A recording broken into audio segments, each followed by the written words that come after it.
वैद्युत रसायन, वैद्युत रसायन में हम पढ़ते हैं कि रासायनिक अभिक्रिया में देखो हर चीज ऊर्जा है। पहले आप ये समझिए, दुनिया में कुछ भी हो रहा है सब ऊर्जा से हो रहा है। आप चल रहे हैं तो ऊर्जा है, आप खा रहे हैं तो ऊर्जा है, इवन आप सो रहे हैं वो भी ऊर्जा ही है। ऊर्जा नहीं रहेगी तब शरीर नष्ट हो जाता है। तो हर चीज जब ऊर्जा है, तो अब इसमें हमारे हमारे काम की क्या चीज है। अब बिजली आपके आपके यहाँ लाइट जल रही है, पंखा अभी तो नहीं चल रहा होगा लेकिन लाइट जल रही है, तो वो किससे चल रही है? विद्युत ऊर्जा से चल रही है। ऊर्जा के विभिन्न विभिन्न रूप हैं। ऊर्जा को हम एक रूप से दूसरे रूप में बदल सकते हैं। अब जैसे मान लो तुम्हें याद होगा, भाप इंजन तुम लोगों ने कहानी सुनी होगी कि एक बार एक वैज्ञानिक एक पतीले में पानी उबाल रहा था। पानी जब उबला तो उसकी भाप से ऊपर का ढक्कन, पतीले का ढक्कन हट गया। तो इसलिए उससे उसने वाष्प इंजन बनाया। मतलब भाप की ऊर्जा को इस्तेमाल करके इंजन बना दिया, गाड़ी चलने लगी, मतलब मोशन होने लगा, गति होने लगी। तो गति गति करने में भी ऊर्जा चाहिए, और पानी उबल रहा है वो भी एक ऊर्जा है। तो पानी की उबलती ऊर्जा को उसने वाष्प इंजन की गति की ऊर्जा में बदल दिया। समझ रहे हो? मैंने ऊर्जा का एक रूप से दूसरे रूप में केवल रूपांतरण हो रहा है। वैसे ही हमारे काम की यहां जो चीज है वो हम पढ़ेंगे, विद्युत ऊर्जा और रासायनिक ऊर्जा। जो भी रसायन आपस में अभिक्रिया करते हैं उसमें भी ऊर्जा होती है। या तो ऊर्जा चाहिए होती है या तो ऊर्जा उत्पन्न होती है। यही दो चीजें हो सकती हैं। जब भी कोई अभिक्रिया, दो या दो से अधिक अणु या परमाणु आपस में मिलते हैं, तो या तो ऊर्जा निकलती है या ऊर्जा चाहिए होती है। तो ये सब रासायनिक ऊर्जा है। और विद्युत ऊर्जा क्या है? जिससे आपकी बिजली चलती है। विद्युत ऊर्जा की परिभाषा में यदि जाएं तो इलेक्ट्रिसिटी क्या होती है, इलेक्ट्रिक करंट क्या होती है, जो आपकी विद्युत है वो इलेक्ट्रॉनों का प्रवाह है। इलेक्ट्रॉन का प्रवाह ही विद्युत विद्युत ऊर्जा है। ठीक है। तो अब रसायन की ऊर्जा को विद्युत ऊर्जा में कैसे बदला जाए, या फिर विद्युत ऊर्जा को रासायनिक ऊर्जा में कैसे बदला जाए, इन दोनों बातों का अध्ययन किया जाएगा इस पाठ में, वैद्युत रसायन। क्या बात समझ में आई? इसमें अभी तक कोई दिक्कत है कि हम क्या पढ़ने वाले हैं? एक बड़ा जो पिक्चर होता है कि हम बेसिकली किस, जैसे हर एक देश अलग अलग बटे हुए हैं ना। अब इंडिया में हो तो इंडिया के में तुम्हें कुछ कुछ चीजें बताई जाएंगी कि हाँ यहाँ कोई लोग ऐसे खाते हैं, यहाँ ऐसे रहते हैं, तो तुम्हें पता जाएगा कि हाँ ये इंडिया है। तो अब तुम इंडिया में खोजोगे, कहीं और देश की परिभाषा वहां अलग बताई जाएगी। वैसे ही चैप्टर के अंदर घुसने से पहले ये पता होना चाहिए कि उस चैप्टर का बड़ी बिग पिक्चर क्या है, तभी तुम उसके अंदर जा पाओगे। हम केमिस्ट्री पढ़ रहे हैं, केमिस्ट्री में पढ़ रहे हैं वैद्युत रसायन। विद्युत का विद्युत ऊर्जा रासायनिक ऊर्जा में, रासायनिक ऊर्जा विद्युत ऊर्जा में। क्या ये बात समझ में आई? अब देखो कई सारी चीजें इसमें आएंगी, आखिर कैसे बदला जाता है इन्हें। तो वैद्युत रसायन, रासायन अभी जो बताया वही चीज है। आज रासायनिक अभिक्रिया वैद्युत ऊर्जा में, वैद्युत ऊर्जा रासायनिक अभिक्रिया में। रासायनिक अभिक्रिया दो तरीके की होती है, स्वतः स्फूर्त और स्वतः अप्रवृत्ति। स्वतः स्फूर्त का मतलब होता है उनको आपस में अभिक्रिया करने के लिए कोई एनर्जी चाहिए नहीं, बल्कि वो खुद ऊर्जा उत्पन्न करती हैं। अब अगर तुम चूना लो, चूना जानते हो सब लोग, चूने को अगर पानी में डालोगे ना तो एक तुम्हारा जो पात्र होगा वो गर्म हो जाएगा। तुम्हारा जो पात्र होगा वो गर्म हो जाएगा। क्यों? क्योंकि उससे ऊर्जा निकली है। मैंने चूना को अगर पानी में मिलाएंगे तो वह ऊर्जा, वो स्वतः स्फूर्त ऊर्जा अभिक्रिया होगी और उससे ऊर्जा उत्पन्न होगी। तो वो गर्माहट, वो गर्म हो जाएगी। ठीक है। स्वतः स्फूर्त इतना समझ में आया? एक स्वतः स्फूर्त होती है और एक होती है स्वतः अप्रवृत्ति, जो कि अपने आप नहीं होती। एग्जाम्पल देंगे आप सबको समझ में आ जाएगा। खुद से नहीं होती, उनमें कुछ एनर्जी चाहिए होती है तभी वो रिएक्शन होगी। ठीक है। तो स्वतः स्फूर्त और स्वतः अप्रवृत्ति। अब जैसे मान लो एक हमने बीकर लिया। बीकर कांच का होता है। बीकर सबको पता है क्या होता है? Beaker, yes sir. हाँ, तो कांच का बीकर लिया, उसमें हमने कॉपर सल्फेट का सोल्यूशन डाल दिया। ये CuSO4 है। कॉपर सल्फेट ये एक मॉलिक्यूल है। ठीक। ये हमने एक मटेरियल ले लिया, इसका सोल्यूशन बना दिया। इसमें हमने क्या किया, जिंक की छड़ डाल दी। एक जिंक की तार ली, जिंक एक मटेरियल है, उसकी तार इसमें डाल दी। तो क्या देखोगे थोड़ी देर में, इस ये जो बीकर था वो गर्म हो जाएगा, ऊष्मा निकलेगी इससे। अब ये ऊष्मा क्यों निकली है? ऊष्मा निकली है क्योंकि जिंक ने कॉपर सल्फेट के साथ में अभिक्रिया की है, और ये अभिक्रिया स्वतः स्फूर्त थी। स्वतः स्फूर्त का मतलब इसमें हमें कुछ नहीं करना पड़ा, खुद ही हो गई रिएक्शन। सिर्फ हमें जिंक और कॉपर सल्फेट को मिलाया था, केवल आपस में स्पर्श कराया और रिएक्शन हो गई। जैसे ही रिएक्शन हुई वैसे ही उससे ऊर्जा निकली, और वो ऊर्जा किसके रूप में निकली? ऊष्मा के रूप में निकली। देखो वही मैंने कहा, सबसे पहले कहा ऊर्जा के विभिन्न विभिन्न रूप होते हैं। तो ऊर्जा का एक रूप तुम्हारा ऊष्मा होता है, गर्माहट होती है। लेकिन ये हमारे लिए वेस्ट है। हम इसको किसी एक इंपॉर्टेंट या वैल्यूएबल एनर्जी के फॉर्म में नहीं इस्तेमाल कर सकते, ऊष्मा हम नहीं कर सकते। तो हमें क्या करना होगा? ये जो ऊर्जा निकली है इसको किसी यूजफुल या लाभदायक या उपयोग वाली ऊर्जा में बदलना होगा। तो यानी रासायनिक अभिक्रिया को विद्युत ऊर्जा में हम बदल सकते हैं। दूसरा एग्जाम्पल देखो, नमक है, NaCl होता है। NaCl के साथ और भी चीजें होती है, मेजर कंपोनेंट NaCl है। उसको यदि तुम एक बीकर में रखो और गर्म करो, कुछ नहीं होगा।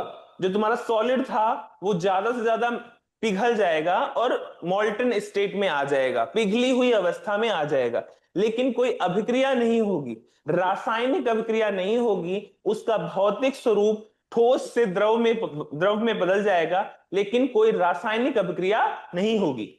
तो यानी ये कैसी अभिक्रिया हो गई फिर? ये हो गई स्वतः अप्रवृत्ति। ये खुद से नहीं होती है, इनको अगर रिएक्शन करानी है तो कुछ एक्स्ट्रा करना पड़ेगा। वो एक्स्ट्रा हम क्या करेंगे? हम विद्युत ऊर्जा का इस्तेमाल करके रासायनिक अभिक्रिया करा देंगे। तो ऐसी रिएक्शंस में हमें विद्युत ऊर्जा चाहिए होगी जो कि अभिक्रिया करवाएगी। समझ में आ गई ये बात? दोनों बातें समझ में आई। एक ऐसी जिसमें ऊर्जा निकलती है तो हम विद्युत ऊर्जा में बदल देंगे, दूसरी ऐसी जिसमें जिसमें अभिक्रिया नहीं हो रही है, वैद्युत ऊर्जा का उपयोग करके हम उसमें अभिक्रिया करा देंगे। ये बात समझ में आ गई? चलो, अब ये कैसे होगा? ये जो तुमने बार बार में बोल रहे हैं ना कि अभिक्रिया विद्युत ऊर्जा को इसमें बदल दो उसमें बदल दो, आखिर कौन बदलेगा इसे? इसे बदलेगा एक उपकरण जिसे कहते हो आप सेल। आप सेल इस्तेमाल करते आए हो, आपकी घड़ी में डलने वाला सेल, आपकी जो भी आप मान लो जैसे कोई खिलौना है, खिलौनों को अगर चलाना है, रिमोट कंट्रोल कार है या कुछ भी है, सब में सेल पड़ता है। वो सेल क्या कर रहा है? वो सेल वो सेल आपकी रासायनिक अभिक्रिया को बदल रहा है विद्युत ऊर्जा। ठीक है? कैसे? वो सेल की हम चर्चा करेंगे।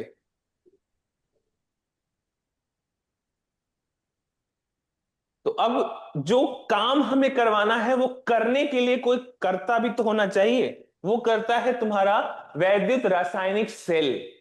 ठीक, अब ये सेल दो तरीके की होती हैं, गैल्वनी सेल और वैद्युत अपघटनी सेल। गैल्वनी सेल पहले टाइप की हमें जो चाहिए थी। हमें उद्देश्य याद है? बताओ हमारा क्या उद्देश्य था? पहला उद्देश्य क्या था? रासायनिक ऊर्जा को विद्युत ऊर्जा में बदलना। रासायनिक को विद्युत में बदलना। उसके लिए जो सेल इस्तेमाल होती है वो है गैल्वनी सेल। गैल्वनी सेल क्या होती है, कैसे चेंज करती है? देखो, मन में क्रियोसिटी लाओ कि आखिर कैसे कोई रिएक्शन से हम विद्युत बना सकते हैं।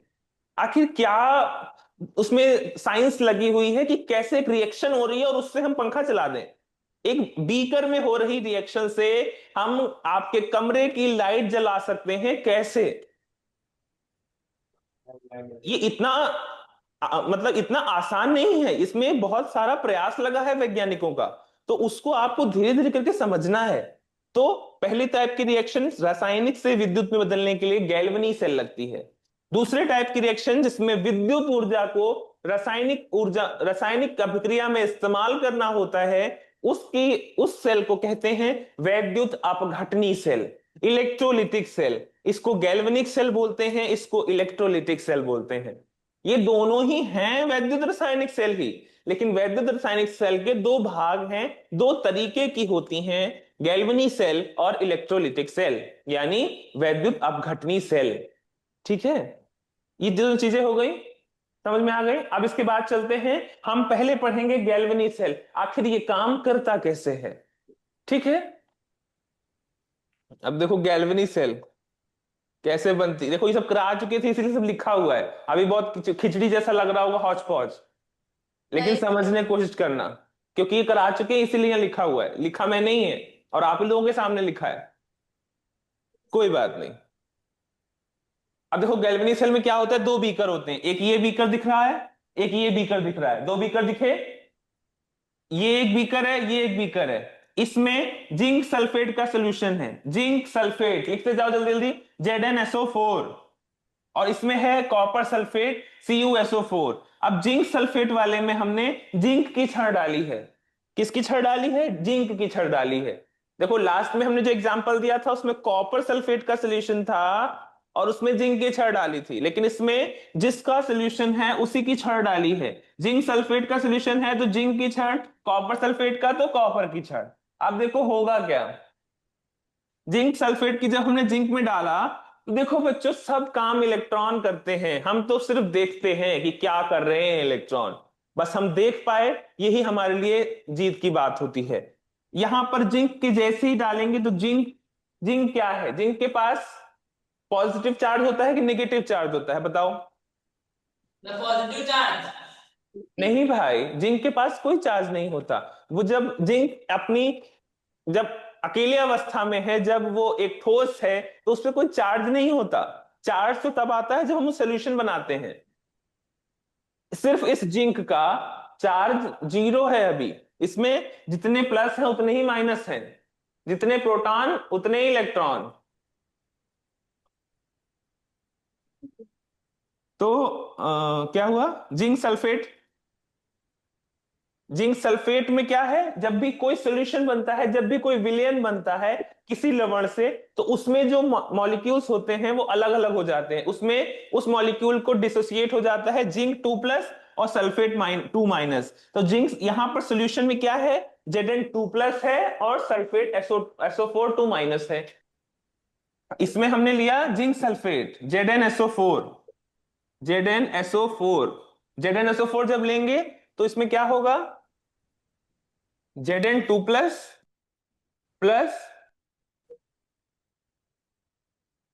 SO4 2-, इसमें बदल जाता है। जब भी हम विलयन बनाते हैं ना तो उसमें आयन जो है धनायन और ऋणायन के फॉर्म में बढ़ जाते हैं, ये धनायन है, ये ऋणायन है। समझ में आई, इतनी बात समझ में आई, क्योंकि इस पे प्लस चार्ज है और इस पे नेगेटिव चार्ज है। ठीक है, तो यहां पर ये हुआ। अब इसमें हमने, ये जिंक सल्फेट था, इसमें हमने जिंक की छड़ डाल दी। दूसरा हमने कॉपर सल्फेट लिया और इसमें कॉपर की छड़ डाल दी। अब इसमें कॉपर सल्फेट है तो इसमें कौन से फॉर्म में होगा कॉपर? Plus Cu2 plus हम्म, SO4 minus SO4 2 minus. SO4 2-, बिल्कुल सही। ठीक है, समझ में आ गया इतना? ये है तुम्हारी जिंक की छड़, ये है तुम्हारी कॉपर की। अब देखो होगा क्या, ये जिंक 2+ है। अब देखो इलेक्ट्रॉन, अब यहां जैसे ही ये स्पर्श करेगा, जैसे ही ये रॉड इस विलयन को स्पर्श करेगी, तो यहां दो चीजें हो सकती हैं, या तो इलेक्ट्रॉन यहां से निकल के इस विलयन में चला जाए, इलेक्ट्रॉन या तो यहां छड़ से निकल, रॉड से निकल के विलयन में चला जाए, या तो विलयन विलयन से इलेक्ट्रॉन या नेगेटिव चार्ज उठ के इसके ऊपर आ जाए। दो ही चीजें हो सकती हैं। Yes, sir. तो हम आपको पहले से बता रहे हैं जिंक की ये टेंडेंसी होती है कि वो अपना इलेक्ट्रॉन छोड़ देता है, इलेक्ट्रॉन छोड़ देने की टेंडेंसी होती है। तो यहां पर जिंक जो है वो बना लेगा Zn2+ प्लस 2 इलेक्ट्रॉन, इलेक्ट्रॉन यहां छोड़ देगा। ठीक है, Yes, sir. क्या ये बात समझ में आई? Yes, Zn sir. इलेक्ट्रॉन, ठीक। इसके बाद यहां पर क्या होगा, CuSO4 है, कॉपर की टेंडेंसी होती है कि वो कॉपर CuSO4 Cu2+ जो है यहां पे Cu2+ वो इलेक्ट्रॉन ले लेगा, इलेक्ट्रॉन ले लेगा और बना देगा Cu। इस पे कॉपर जमा होने लगेगा। समझ में आई इतनी बात, क्या बताई? Yes, Yes, sir. sir. यहां पर Zn2+ आ जाएगा सॉल्यूशन में और इलेक्ट्रॉन इसके ऊपर रह जाएगा। यहां पर क्या होगा, इलेक्ट्रॉन यहां से निकल जाएगा और Cu यहां पर चिपक जाएगा। यानी ये ओवरऑल देखो क्या हुआ, यहां पर इलेक्ट्रॉन यहां आ गया, तो इस पे कौन सा चार्ज हो गया, अब इस पे कौन सा चार्ज हो गया, जैसे ही इस रॉड को पानी विलयन में डाला तो इसने Zn2+ निकाल दिया और इलेक्ट्रॉन अपने पास रख लिया, तो इस पे कौन सा चार्ज हो गया, माइनस माइनस का इस पे हो गया माइनस का चार्ज। ठीक, यहां पर क्या हुआ, यहां पर Cu2+ ने इलेक्ट्रॉन ले लिए और कॉपर की तरफ चला गया, तो यहां पर इलेक्ट्रॉन क्या हो गए, इलेक्ट्रॉन की, यहां Cu2+ था ना, याद है, अब Cu2+ ने इलेक्ट्रॉन ले लिए, जब इलेक्ट्रॉन इस रॉड से ले लिए तो इसके पास कौन सा चार्ज हो गया, प्लस का प्लस, यानी पॉजिटिव चार्ज हो गया। तो अब ये नेगेटिव चार्ज है, ये पॉजिटिव चार्ज है, दोनों में विभवांतर है, दोनों का विभव में अंतर है। तो अगर हम किसी तार से दोनों को जोड़ दें और बीच में हम कोई भी उपकरण लगा दें तो क्या होगा, यहां से इलेक्ट्रॉन ज्यादा है और नेगेटिव चार्ज है, तो यहां से इलेक्ट्रॉन इधर से पॉजिटिव की तरफ आएंगे कि नहीं आएंगे, नेगेटिव से पॉजिटिव की तरफ आएंगे, और इलेक्ट्रॉनों का मूवमेंट, इलेक्ट्रॉनों का एक जगह से दूसरी जगह चलना ही आपका विद्युत धारा उत्पन्न करता है।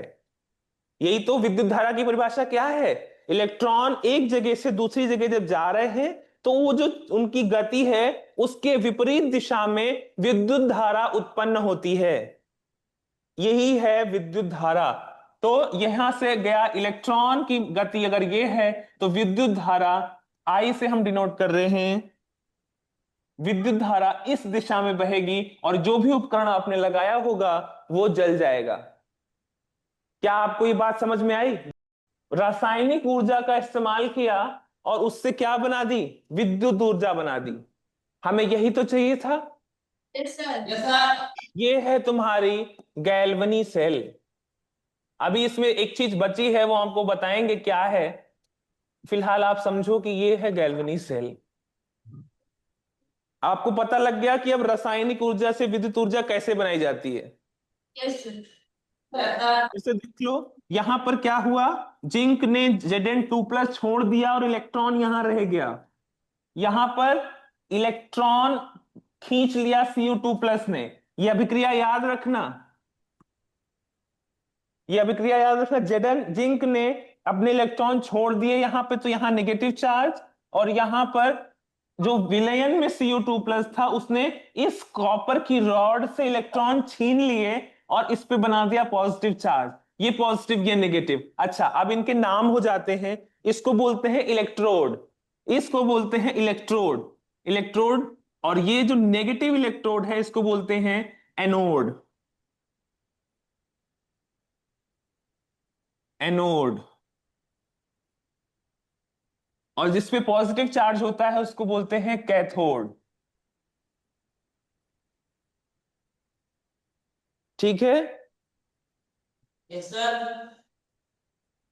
और यहां पर ये आपका दोनों इन जनरल इलेक्ट्रोड बोलते हैं और इसको बोलते हैं इलेक्ट्रोलाइट, इलेक्ट्रोलाइट, इलेक्ट्रोलाइट,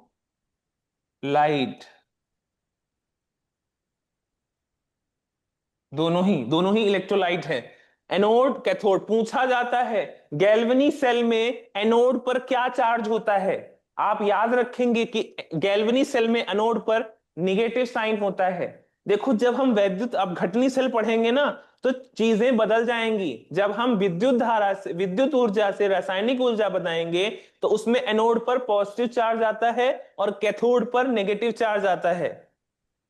ठीक है, तो इसलिए दोनों को याद रखना। अभी तुमने सीखा है कि एनोड पे नेगेटिव चार्ज है, कैथोड पे पॉजिटिव चार्ज है, गैल्वनी सेल के आधार पे, जो भी गैल्वनी सेल होती है उसका। अच्छा, ये बात पूरी समझ में आ गई, ये इलेक्ट्रोड और इलेक्ट्रोलाइट के अंतरापृष्ठ पे जो भी अभिक्रिया हुई वो ये है, यहां पर जो हुई वो ये है, और इसी के आधार पे इस पे चार्ज आया। सब क्लियर है। अब इसमें एक चीज देखो, एक चीज गड़बड़ हो रही है। गड़बड़ देखो क्या हो रही है। यहां पर क्या हो रहा है, Zn2+ जो है, यहां से Zn2+ निकल रहा है। Yes sir. तो क्या होगा यहां पर, देखो पहले सिर्फ इतने Zn2+, जितने Zn2+ थे उतने ही SO4 2- थे। क्या बात समझ में आई? जितने Zn2+ थे उतने ही SO4 2- थे, यानी जितना प्लस था उतना ही माइनस था कि नहीं था? यस लेकिन सर। लेकिन जब अभिक्रिया चालू हुई है तो क्या हुआ है, इसने Zn2+ छोड़ने चालू कर दिए, तो इस सॉल्यूशन में क्या बढ़ गया? जेडन प्लस Zn ज्यादा टू हो गया। प्लस Zn2+ बढ़ गया। यहां पर देखो क्या हुआ है, यहां पर Cu2+ ने इलेक्ट्रॉन लेके कॉपर बनाना चालू कर दिया है, यानी इसके ऊपर जमने लगा है कॉपर, तो इस विलयन में क्या बढ़ गया? SO4 2 SO4, हाँ SO4 2-, यानी कॉपर यहाँ कम हो गया, SO4 बढ़ गया। और उल्टी चीज हुई है यहाँ, Zn2+ बढ़ गया है, सल्फेट घट गया है। यही हुआ है ना? लेकिन यस हमें सर। इस बात का ध्यान रखना है, जब भी रिएक्शन हो रही हो तो अंत तक दोनों, यानी ऋण और धन दोनों ही चार्जेस बराबर रहने चाहिए। अब ये कैसे करेंगे? ये करेंगे हम एक लवण सेतु बीच में डाल के।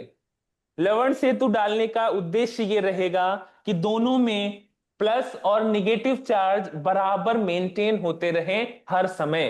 अब लवण सेतु क्या होता है, हम इसमें से ब्रिज जानते हो ना, ब्रिज। ब्रिज यस क्या सर। करता है, एक जगह से दूसरी जगह पहुंचाने का काम करता है। सर। तो ये है तुम्हारा लवण सेतु। अब ये करता क्या है? अच्छा, इस ये एक अलग से एक समझ लो, एक अपरेटस है, एक ग्लास की रॉड है, इसमें भरा होता है KNO3 या NH4NO3। ये क्या करता है, KNO3 भी क्या है, K+ और NO3- में बदल जाएगा। NH4NO3 क्या होता है, NH4+ NO3, इसमें टूट जाएगा। जितने भी लवण होते हैं ना, वो पॉजिटिव और नेगेटिव से मिलके बने होते हैं, और जब भी इन्हें पानी में डालते हैं तो ये पॉजिटिव अलग हो जाता है, नेगेटिव अलग हो जाता है। समझ में आ रही है बात? यस तो वैसे ही सर। यहाँ भी होगा, इनमें से कोई एक चीज होगी। KNO3 मान लो, अगर KNO3 है यहाँ पे, तो यहाँ क्या होगा, K+ में टूट जाएगा और NO3- में टूट जाएगा। तो अब यहां पर देखो पॉजिटिव चार्ज ज्यादा हो रहा था, तो पॉजिटिव चार्ज को बैलेंस करने के लिए क्या चाहिए, नेगेटिव चार्ज। तो यहां पे नेगेटिव चार्ज क्या है इस लवण सेतु में, NO3-। तो ये यहां से यहां आ जाएगा। जितना Zn2+ यहां ज्यादा होगा उतना ही NO3- यहां से पहुंचा दिया जाएगा। यहां पर क्या ज्यादा हो रहा था, SO4 2-, यानी नेगेटिव चार्ज ज्यादा हो रहा था, तो उसको बैलेंस करने के लिए क्या लगेगा, पॉजिटिव चार्ज। तो पॉजिटिव चार्ज यानी तुम्हारा K+ आ जाएगा, यहां पे आता रहेगा। तो ये है तुम्हारा लवण सेतु, जो कि चार्ज न्यूट्रलिटी, चार्ज की, अब न्यूट्रलिटी को जो भी देख लो, न्यूट्रलिटी मतलब दोनों तरफ बढ़े ना, कोई भी चार्ज बढ़े ना, दोनों में माइनस और प्लस सेम रहे, उसके लिए इसका इस्तेमाल होता है। अब ये लवण सेतु पे प्रश्न आता है परीक्षाओं में, लवण सेतु क्या होता है, लवण सेतु में जो ये KNO3 है, आखिर KNO3 ही क्यों लिया, कोई और क्यों नहीं ले लिया? सवाल है ना कि KNO3 ही क्यों लिया भाई? तो लवण सेतु में जो मॉलिक्यूल या जो भी लवण जाता है, उसकी कुछ प्रॉपर्टीज होती हैं कि इन प्रॉपर्टीज को वो मानना चाहिए, तभी उसको लवण सेतु में रखा जा सकता है। वो प्रॉपर्टीज क्या है, वो ये हैं, लवण सेतु के लिए धनायन धनायन धनायन का ट्रांसपोर्ट नंबर और ऋणायन का ट्रांसपोर्ट नंबर सेम होना चाहिए, यानी जिस गति से नेगेटिव चार्ज मूव कर रहा है उसी गति से पॉजिटिव चार्ज भी मूव करना चाहिए। लवण सेतु की पहली कंडीशन यह है कि धनायन का ट्रांसपोर्ट नंबर ऋणायन के ट्रांसपोर्ट नंबर के बराबर होना चाहिए, और दूसरा, जब भी ये ऋणायन या धनायन इलेक्ट्रोलाइट में प्रवेश कर रहे हैं तो वो प्रक्षेप नहीं बनाना चाहिए, उन्हें प्रक्षेप नहीं बनाना चाहिए। यानी जो भी K जो आ रहा है यहां पे, उसको अभिक्रिया नहीं करनी चाहिए इसके साथ, SO4 के साथ, अब अभिक्रिया करके प्रक्षेप नहीं बनाना चाहिए। समझ में आ गई बात? सर ये दोनों कंडीशन है तुम्हारी लवणस हेतु की। ठीक, आयनों को इलेक्ट्रोलाइट में प्रक्षेप नहीं बनाना चाहिए, या आयन इलेक्ट्रोलाइट में प्रक्षेप ना बनाएं। प्रक्षेप समझते हो आप लोग? नहीं पता। प्रक्षेप होता है जब मान लो एक अपने पानी पानी में कुछ भी घोल रखा है, ठीक है, मान लो कुछ भी घोल रखा है, उसमें हम कोई ऐसा एक और एलिमेंट डाल दें जो कि उसमें प्रेजेंट ऑलरेडी आयनों से अभिक्रिया कर ले, और वो अभिक्रिया करने के बाद एक सॉलिड प्रोडक्ट बना दे जो कि उस विलयन में सॉल्युबल यानी घुलनशील ना हो, उसे कहते हैं प्रक्षेप। यानी अब जैसे मान लो एक अभी एक विलयन था, पूरी तरीके से सॉल्युबल था, इसमें कुछ ऐसा नहीं था कि जो घुला ना हो, लेकिन हमने कोई एक ऐसी चीज डाल दी, मान लो ए डाल दिया इसमें, जिसमें मान लो ए और बी यहां पर घुले हुए थे, ठीक, हमने सी डाल दिया इसमें। ए और बी ऑलरेडी घुले हुए थे, उसमें कुछ चाहिए नहीं था, लेकिन हमने जब सी डाला तो इसने क्या किया, सी ने बी के साथ में अभिक्रिया की और बना दिया सीबी। ये सीबी जो था इस विलयन में घुलनशील नहीं था। अभिक्रिया करने के बाद जो घुलनशील पदार्थ नहीं होता उस विलयन में, वो नीचे इकट्ठा हो जाता है, वो कहलाता है प्रक्षेप। तो वैसे ही यहां पर K प्लस यहां जाके SO4 के साथ में अभिक्रिया करके प्रक्षेप नहीं बनाना चाहिए, यानी हर समय ये विलयन के फॉर्म में ही रहना चाहिए, यहां कोई सॉलिड रेजिड्यू सॉलिड प्रेसिपिटेट नहीं होना चाहिए। प्रक्षेप को इंग्लिश में बोलते हैं प्रेसिपिटेट। प्रेसिपिटेट, समझ में आ गई बात? ठीक है, अब ये चीजें हो, अब कुछ कुछ चीजें जानो कि थोड़े बहुत टर्मिनोलॉजी होती है जो समझनी चाहिए आप लोगों को। एक होती है ऑक्सीडेशन, ऑक्सीकरण, ऑक्सीकरण, और दूसरा होता है अपचयन। सुना होगा? जी सर। ऑक्सीकरण क्या होता है? ऑक्सीजन का बढ़ जाना ऑक्सीकरण है। अपचयन क्या है? ऑक्सीजन का घट जाना अपचयन है। ऑक्सीकरण की ये परिभाषा आपने ऑर्गेनिक केमिस्ट्री में भी पढ़ी होगी। जब भी अभिक्रिया हो रही होती है, ऑक्सीजन का मॉलिक्यूल अगर बढ़ जाता है तो उसे आप लोग ऑक्सीकरण बोलते हैं। ऑक्सीजन का घट जाना या हाइड्रोजन का बढ़ जाना आप लोग उसे अपचयन बोलते हो। यही है, अभी तक यही है, यही होता है, कोई गलत बात नहीं है इसमें। इस डेफिनेशन में, इस परिभाषा में आप एक चीज और डाल लो, इलेक्ट्रॉन का बढ़ना, इलेक्ट्रॉन का घटना भी ऑक्सीकरण होता है, और अपचयन इलेक्ट्रॉन का बढ़ना। ये दो परिभाषा और लिख लो। ऑक्सीकरण, जब भी इलेक्ट्रॉन जा रहा होगा मेरे पास से, तो इसका मतलब है मेरा ऑक्सीकरण हो रहा है, और जब भी इलेक्ट्रॉन मेरे पास आ रहा होगा तो वो कहलाता है अपचयन, यानी हमारा अपचयित हो रही है वो स्पीसीज। तो यहां पर क्या हो रहा है, ऑक्सीजन सॉरी इलेक्ट्रॉन क्या हो रहा था, यहां से निकल रहा था। तो जो एनोड है, ये आपका क्या था, एनोड था ना, एनोड पे क्या हो रहा है, इलेक्ट्रॉन निकल रहे हैं, इलेक्ट्रॉन निकल रहे हैं। तो यहां पर कौन सी अभिक्रिया हो रही है? ऑक्सीजन। ऑक्सीकरण हो रहा है। तो ये भी क्वेश्चन पूछा जाता है, ऑक्सीकरण, ठीक।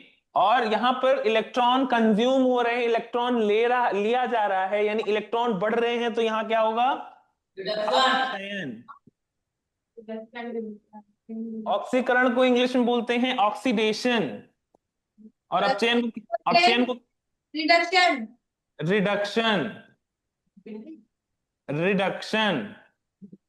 अब इसको देख लो, हमेशा याद रखना, एनोड पे ऑक्सीडेशन होगा, कैथोड पे रिडक्शन होगा। याद रखने के लिए देख लो, एनॉक्स,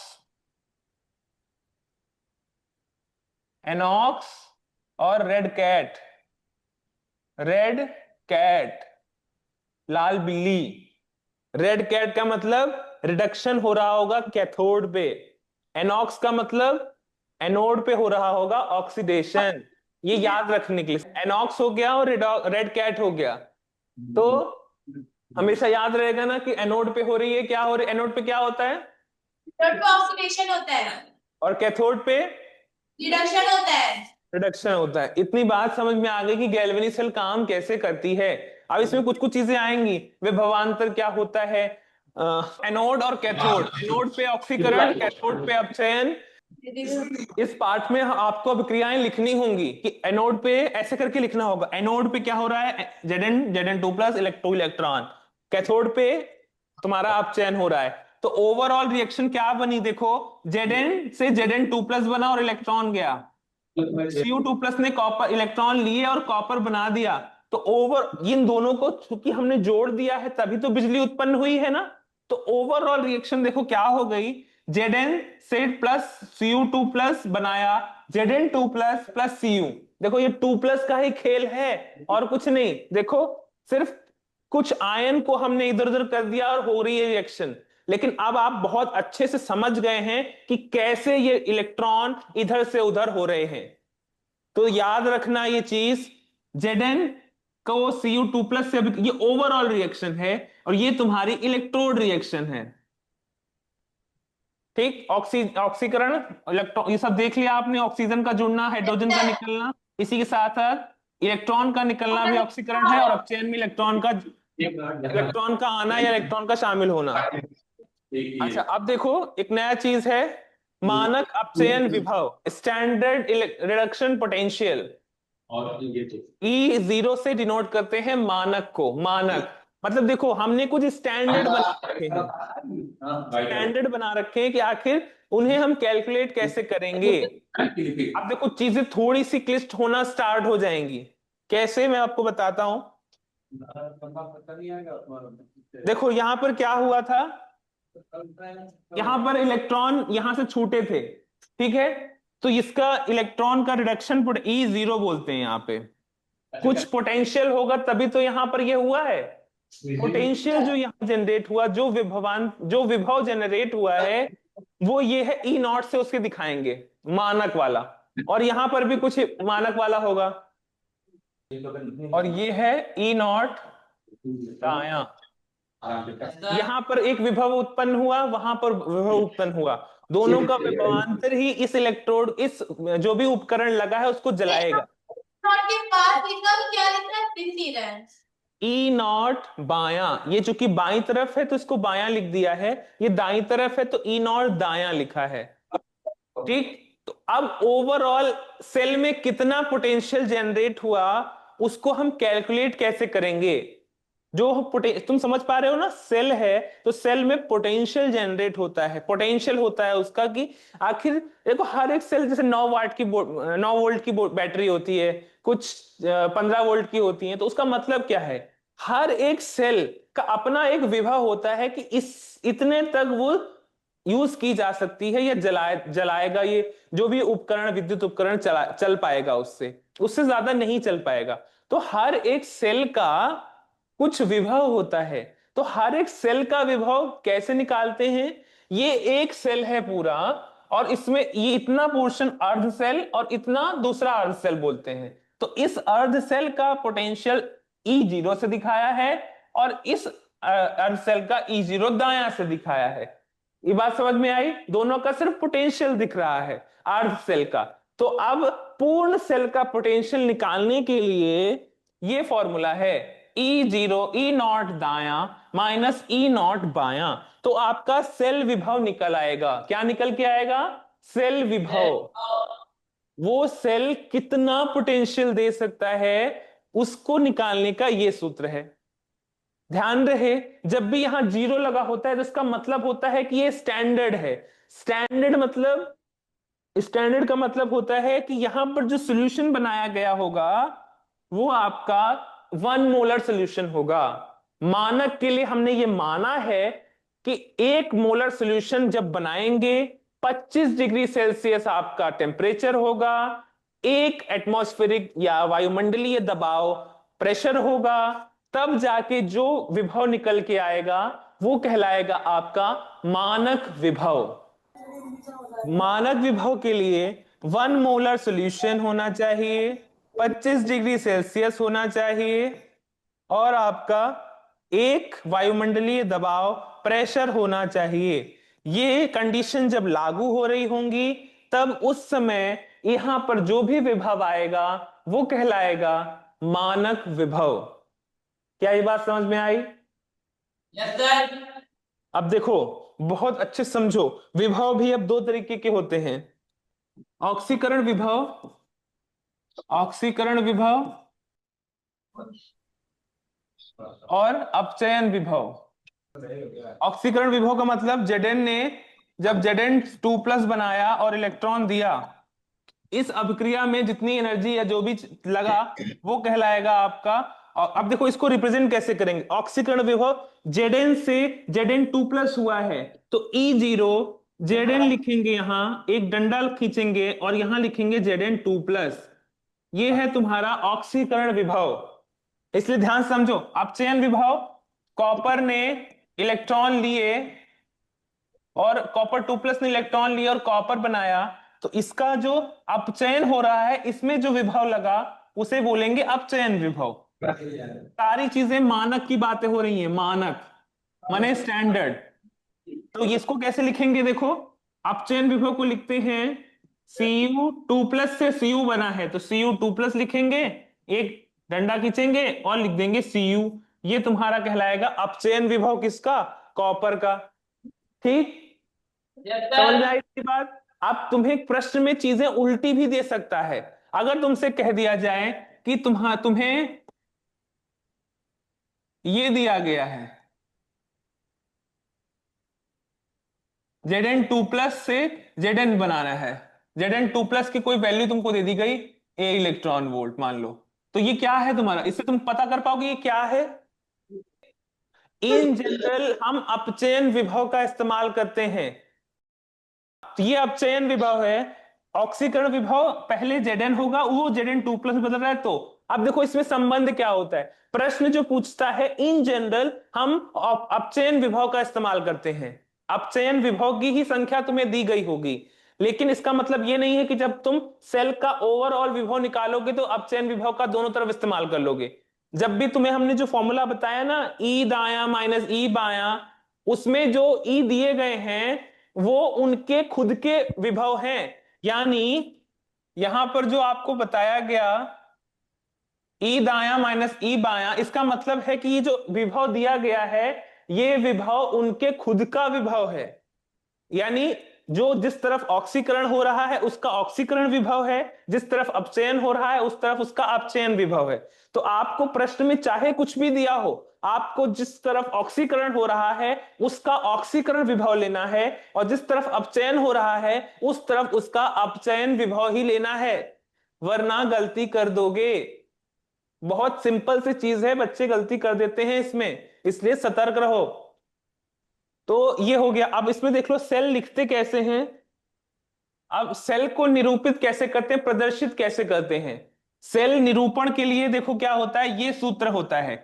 एक सेल आप बार बार तो नहीं, अब जब मान लो तुम्हें ये सेल जो अभी हमने बनाई थी जिसमें कॉपर सल्फेट इस तरफ था, और उसमें कॉपर की छड़ थी, Zn सल्फेट इस तरफ था, उसमें जिंक की छड़ थी, ये पूरा तो नहीं बना सकते। तो उस सेल को प्रदर्शित करने के लिए हमारे पास कुछ कुछ चीजें हैं, कुछ कुछ चीजें हैं मतलब उसको निरूपित करने के लिए हमारे पास एक सिंबल है। सिंबल हम क्या लिखते हैं, हम यहां पहले लिखते हैं धातु, उसके बाद एक लाइन खींचते हैं लिखते हैं आयन, फिर दो लाइनें खींचते हैं फिर आयन फिर धातु, और इस तरफ वाले में एनोड लिखते हैं, इस तरफ वाले में कैथोड लिखते हैं। क्या ये बात समझ में आई? सर तो अब बताओ, अगर तुमने जो अभी रिएक्शन पढ़ी थी, जिस तरफ इस तरफ तुम्हारा ZnSO4, Zn की छड़ थी यहां पे, और यहां पर तुम्हारा था CuSO4, और यहां पर तुम्हारी कॉपर की छड़ थी। इस वाले सेल को क्या इसको बोलते हैं डेनियल सेल, डेनियल सेल। अब इस डेनियल सेल को निरूपित करो, सेल निरूपण। पहले क्या लिखेंगे बताओ? पहले लिखेंगे धातु तो जेडन लिखेंगे। ठीक है, Zn, फिर एक डंडा खींचेंगे, फिर फिर Zn2+ लिखेंगे, फिर ये जो डबल खींचते हैं ये होता है तुम्हारा लवण से, ये लवण सेतु हो गया। इसके बाद क्या है? Cu2+। Cu2+, बिल्कुल सही। और फिर लिखेंगे Cu। ये है तुम्हारा सेल निरूपण डेनियल सेल के लिए। क्या ये बात समझ में आ गई? Yes sir. ठीक है। और आपको ये समझ, अपचयन विभव और ऑक्सीकरण विभव समझ में आ गया? Yes sir. कैसे लिखते हैं? ठीक है। इसके बाद अब आपको समझना है कि इन दोनों में अंतर क्या है, इन दोनों को आपस में बदलेंगे कैसे। ये जो आपने पढ़ा ये ऑक्सीकरण विभव इसका है, और यहां पर हमने दे दिया था आपको अपचयन विभव। तो ऑक्सीकरण विभव और अपचयन विभव में संबंध क्या होता है? ऑक्सीकरण विभव, ऑक्सीकरण विभव, इसको शॉर्ट फॉर्म में लिखते हैं E ox, E nought ox, and E nought reduction. इन दोनों में संबंध क्या होता है? संबंध बहुत आसान है, बहुत ही आसान। क्या? ई नॉट ऑक्स बराबर माइनस का ई नॉट रिडक्शन। ये है, कुछ नहीं करना है, बस माइनस लगा देना है। अगर आपको अपचयन विभव दिया है और आपको जरूरत है उसके ऑक्सीकरण विभव की, तो आप उसके सामने माइनस का चिन्ह लगा दीजिए, काम हो जाएगा।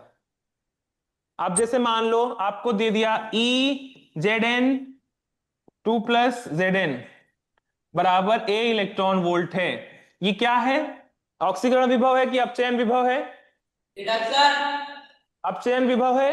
तो अपचयन विभव को अगर हमें, अब हमें चाहिए क्या होता है, जब हमें ओवरऑल सेल विभव निकालना होता है तो क्या चाहिए होता है? सर संपूर्ण सेल का। हाँ, सर E0। आगे। E0 x minus E0 reduction. Sir दाया और बाया। हाँ, तो जब दाएं की बात करेंगे तो उस समय कौन सा चीज, कौन सा विभव लगाएंगे? सर दाएं वाले में ऑक्सीकरण। ये ई नॉट दाया माइनस ई नॉट बाया, तो दाई तरफ क्या होता है? देखो बच्चों, ये तुम्हारा बायां हाथ है, लेफ्ट हैंड साइड है, ये राइट हैंड साइड है। लेफ्ट हैंड साइड माने बायां। बायां की जब बात करेंगे तो जिंक की बात करेंगे, और जिंक की तरफ हो रहा है ऑक्सीडेशन, यानी ऑक्सीकरण विभव लगाएंगे। और यहां पर जब दाएं की बात करेंगे तो कॉपर सल्फेट है, कॉपर सल्फेट पे क्या हो रहा है? अपचयन हो रहा है। यहां पर क्या लगाएंगे? अपचयन विभव लगाएंगे। सूत्र क्या है? ई दाया, ई दाया माइनस ई बाया। क्या ये बात समझ में आ रही है? पहले आपका अपचयन विभव आएगा कॉपर का, माइनस ऑक्सीकरण विभव आएगा जिंक का। अगर आपको अपचयन अपचयन विभव दिया है और आपको जरूरत ऑक्सीकरण विभव की है, तब आप क्या करेंगे? बस माइनस लगा देंगे, काम हो जाएगा। अब जल्दी से क्वेश्चन करो। ये वाला क्वेश्चन था, मान लो ये है ई नॉट, आपको ये अभिक्रिया दी हुई है, Zn से Zn2+ बन रहा है, उसका आपको पोटेंशियल दिया है और कॉपर का पोटेंशियल दिया है। Yes sir. अब इस डेटा से हमें इस सेल का पोटेंशियल निकालो। यहां पर ई नॉट Zn2+ प्लस Zn, यहां जिंक से जिंक 2+ बन रहा है, तो यहां जिंक Zn2+ का 0.76 दिया हुआ है, दिख रहा है? सर 0.76। और यहां पर Cu2+ से इलेक्ट्रॉन ले रहा है और Cu बना रहा है, यहां पर दिया हुआ है Cu2+ से Cu 0.34। हो गया। ठीक। अभी यहां पर जो सूत्र में रखना है ई दाया माइनस ई बाया। अब ई दाया और बी बाया क्या है? ये आपके अपचयन विभव है। क्या है ये? इधर आपका ऑक्सीडेशन हो रहा है, तो आपका ये ऑक्सीडेशन विभव दिया हुआ है, लेकिन सूत्र में आपको क्या रखना है? अपचयन विभव रखना है। तो अब यहां पर ऑक्सीकरण विभव दिया हुआ है 0.76। ये क्या है? ऑक्सीकरण विभव है या अपचयन विभव है? ऑक्सीकरण। जब इलेक्ट्रॉन यहां तुम्हें घटते दिख रहे हैं तो तुम्हारा घटना ऑक्सीकरण है और बढ़ना अपचयन है। यहां घट रहा है, ये ऑक्सीकरण विभव है। ये तुम्हारा क्या दिया हुआ है? Cu2+ से Cu जा रहा है, यहां पर इलेक्ट्रॉन बढ़ रहे हैं, तो ये कौन सा विभव है? ये अपचयन विभव है। यहां पर तुम्हें दिया गया है ऑक्सीकरण विभव, यहां दिया गया है तुम्हें अपचयन विभव, लेकिन सूत्र में जब तुम्हें लिखना होगा ई दायां माइनस ई बायां, उसमें जो विभव है उसमें दोनों ही विभव अपचयन विभव हैं, उसमें दोनों ही विभव अपचयन विभव हैं। तो यहां पर इनमें से ये वाला अपचयन विभव नहीं दिया हुआ है, तो इसको कन्वर्ट कर लो अपचयन विभव में, तो क्या आएगा? सर माइनस का 0.76। ठीक, अब ये फॉर्मूले में रख दो, ई दाया, दाया को क्या क्या दिया हुआ था 0.34, वो रख दिया यहाँ पे, माइनस का चिन्ह लगाया। अब ई बाया दिखने के लिए हमने माइनस का 0.76 रखा, तो माइनस माइनस मिलके क्या हो गया? प्लस। प्लस हो गया। तो 0.34 में 0.76 जोड़ दिया, ये आ गया तुम्हारा 1.1 इलेक्ट्रॉन वोल्ट। ये है आपका ओवरऑल सेल विभव। समझ में आ गया? Yes sir. इस तरीके से सेल विभव निकाला जाता है। अब अगली क्लास से हमारा नर्स्ट इक्वेशन और इलेक्ट्रोलिटिक सेल यानी विद्युत अपघटनी सेल पढ़ेंगे हम। ठीक है, चलो ठीक है, बाय बाय।